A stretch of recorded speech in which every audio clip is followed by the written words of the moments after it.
हाँ बच्चों, जो तुम्हारा जो है जो नेक्स्ट टॉपिक है वो तुम्हारा first order system in series है। इसमें क्या है कि जो ए आर है वो इस तरीके से मल्टीप्लाई हो जाते हैं, ठीक है। जो सीरीज में सिस्टम, फर्स्ट ऑर्डर सीरीज में सिस्टम हो, और जो इनके फेज एंगल होते हैं वो ऐड हो जाते हैं। हालांकि जो है इसमें जो है जो प्रोसीजर है वो जो है ग्राफिकल रूल फॉर जो है बोटे डायग्राम में दिया हुआ है कि जो है जो तुम्हारा जो ए आर है इनका जो लॉग होता है वो इस तरीके से जो है ऐड होते चले जाते हैं। इनके जो है जो फेज़ एंगल है वो भी ऐड हो जाते हैं। तो ये एक तरीके से ये बस यही इसमें जो है मेन जो है चीज़ें रूल में दी हुई हैं। बाकी ये एक दो रूल हुए हैं, इनको अच्छे से जो है देख लेना एक बार। हालांकि हम जो तुम्हारे लिंक भेजेंगे 2 वीडियो, वो जो है तुम्हें अच्छे से जो है समझ में आ जाएगा कैसे जो है प्लॉट किया जाएगा, ठीक है। नेक्स्ट तुम्हारा जो है ये तुम्हारा जो फ्रीक्वेंसी रिस्पांस का जो है जो लास्ट टॉपिक है वो तुम्हारा ये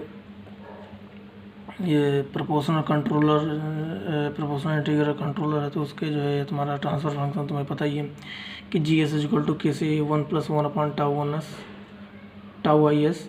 इसका एम्पलीट्यूड रेशियो होगा, वो इसका जो है मॉड ले लेंगे, ठीक है। S equal to J omega रखो और इसका जो है मॉड ले लो, ये तुम्हारा आ जाएगा इसका एम्पलीट्यूड रेशियो। जो फेज एंगल आएगा वो तुम्हारा जो है tan इनवर्स -b/a, तो ये तुम्हारा जो है -1/ω/τi, ये इसका जो है तुम्हारा फेज एंगल आ जाएगा, ठीक है। इसी तरीके से तुम जो है तुम्हारा PD controller, proportional derivative controller का भी जो है तुम निकाल सकते हो, ठीक है। S equal to J omega रखिए और जो है बस उसका एम्पलीट्यूड रेशियो निकाल लो, फेज एंगल निकाल लो। तो यही तुम्हारा जो है इसमें मेन जो है चीज़ें थी इस फ्रीक्वेंसी रिस्पांस में। अब ख़त्म है, ठीक है, ओके। अब है ये तुम्हारा ये इसका जो है अगला चैप्टर है वो control system design by frequency response में है कि बोर्ड स्टेबिलिटी क्राइटेरिया। इसमें क्या है, बोर्ड स्टेबिलिटी क्राइटेरिया में जो है क्या है कि जो तुम्हारा जो है जो एम्पलीट्यूड रेशियो है, ठीक है ना। A control system is unstable if the open loop frequency response exhibit an A R exceeding unity at the frequency for which the phase lag is 180, ठीक है। इसमें क्या मतलब है कि कोई भी जो है कंट्रोल सिस्टम अनस्टेबल होगा यदि जो है ओपन लूप जो फ्रीक्वेंसी रिस्पांस है, ठीक है ना, उसमें के जो ए आर की वैल्यू जो है ग्रेटर देन 1 होगी, ठीक है ना, जिसके लिए जो है मतलब जो है उस पार्टिकुलर जो है फ्रीक्वेंसी के लिए जो है फेज लैग 180 हो, ठीक है ना। तो ये एक कंडीशन है। तो ऐसे केस में यदि जो है एम्पलीट्यूड रेशियो की वैल्यू ग्रेटर देन 1 हो जाती है तो सिस्टम अनस्टेबल हो जाएगा, ठीक है ना। और उस कंडीशन में उस पार्टिकुलर फ्रीक्वेंसी पर जो फेज लैग होगा वो 180 होगा। आगे लिख रहा है this frequency is called crossover frequency, ठीक है।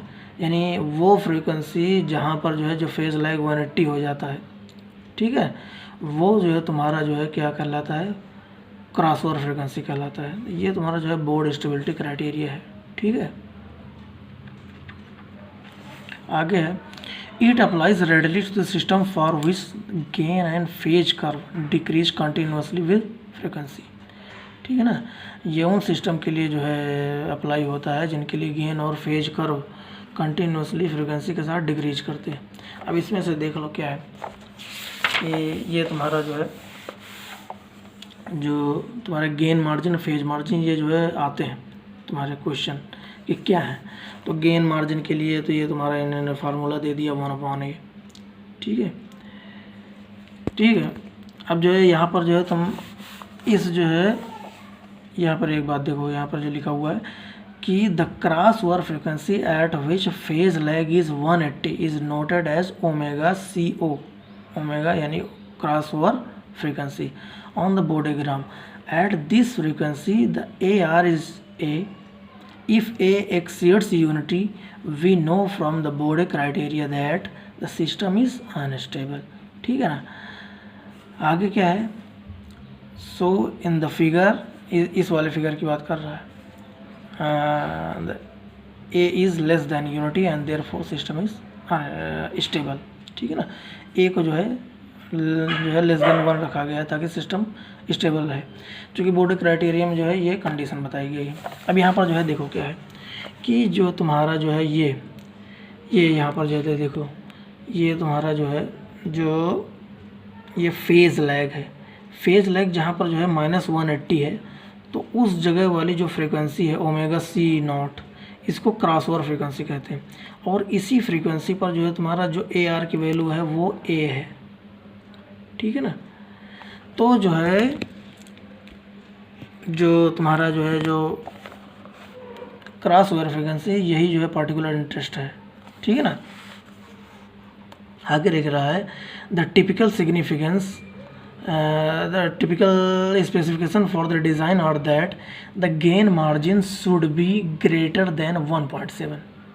डिज़ाइन जो है ओवर डिज़ाइन हम करते हैं ना किसी भी चीज़ की, तो इसके लिए जो है यहाँ पर ये स्पेसिफिकेशन दिया गया है कि जो है जो गेन मार्जिन है वो तुम्हारा 1.7 should be greater than 1.7। this means that AR at the crossover frequency could increase by factor of 1.7 over the design value before the system became unstable। System unstable हो जाए, ठीक है ना, इसके लिए हम क्या करते हैं, हम किसी भी चीज़ को ओवर डिज़ाइन करते हैं, ठीक है ना, ताकि हमारा सिस्टम किसी भी कंडीशन में जो है कम से कम अनस्टेबल होने से बच जाए, तो हम ओवर डिज़ाइन करते हैं। तो इसके लिए जो गेन मार्जिन की वैल्यू है वो हम ग्रेटर दैन 1.7 लेते हैं, ठीक है। आगे जो है the design value of the gain margin is really a safety factor. आगे its value varies considerably based application and designer, ठीक है ना, एप्लीकेशन और डिज़ाइनर के अकॉर्डिंग इसकी वैल्यू जो है वेरी करती है। A gain margin of unity or less indicate an unstable system. Gain margin जो कि जो है 1 हो, ठीक है ना, या 1 से लेस हो, तो ऐसे केस में सिस्टम अनस्टेबल होगा।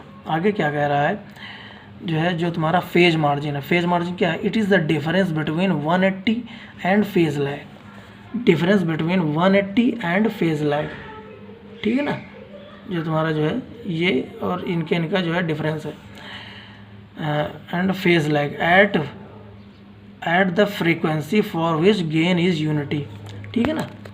यहाँ पर जो है जो तुम्हारा जो है जो फेज मार्जिन है वो क्या है, वो तुम्हारा जो है difference between 180 and phase lag eight the frequency for which gain is unity, ठीक है ना। 180 और उस फेज लैग के लिए जिसके लिए वैल्यू यूनिटी है, उनके बीच का जो है डिफरेंस वो तुम्हारा जो है फेज मार्जिन है। आगे जो है लिख रहा है the phase margin therefore represents the additional amount of phase lag required to destabilise the system, ठीक है ना। एडिशनल जो है अमाउंट होता है फेज लैग का to required to destabilise the system just as the gain margin represents the additional gain for destabilisation. Typical design specification are that phase margin must be greater than 30। Design specification purpose के लिए हम जो है जो तुम्हारा जो है जो फेज मार्जिन है उसकी वैल्यू ग्रेटर दैन 30 डिग्री रखते हैं। A negative phase margin indicates unstable system, ठीक है ना। नेगेटिव फेज मार्जिन जो यदि जो है शो कर रहा है तो अनस्टेबल सिस्टम को शो कर रहा है, ठीक है ना। तो जो है तुम्हारा फेज मार्जिन क्या हो गया, 180 minus phase lag eight the frequency for which amplitude ratio is 1, ठीक है ना। तो ये तुम्हारी फेज मार्जिन है। तो ये थे गेन मार्जिन, फेज मार्जिन, ये लिखने को आते हैं, ये याद रखना। ओके।